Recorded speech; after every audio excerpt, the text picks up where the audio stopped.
Ahead of Tuesday's election, some people are calling a political campaign text from the Dan Kelly campaign poorly timed. And a misuse of emergency alert sound. News 3 Now's Armand Rahman has more.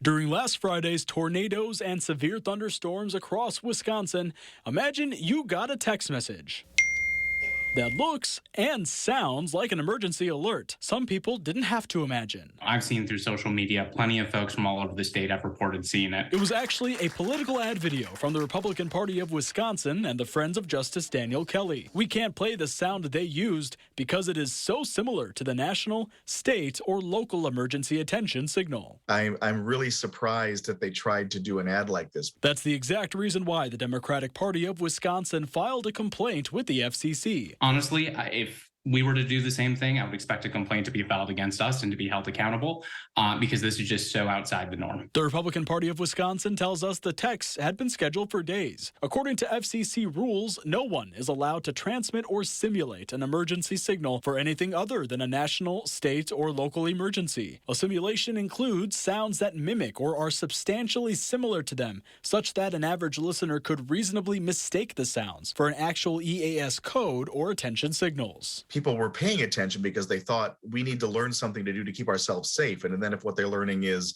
a politician is trying to get me to vote for them, I think that is likely to backfire. Political and communication expert Mike Wagner says politicians use provocative or drastic tactics all the time, but he's never seen anything like this. To tell voters there's something to be really scared of right now, and then to say, no, there's actually not, just vote for me. That's kind of a shocking strategy. Meanwhile, the executive director of the Republican Party of Wisconsin sent News 3 Now this statement. Democrats should knock off the fake outrage and stop trying to stifle free speech. It's not going to paper over Janet Protasiewicz's abysmal soft on crime record.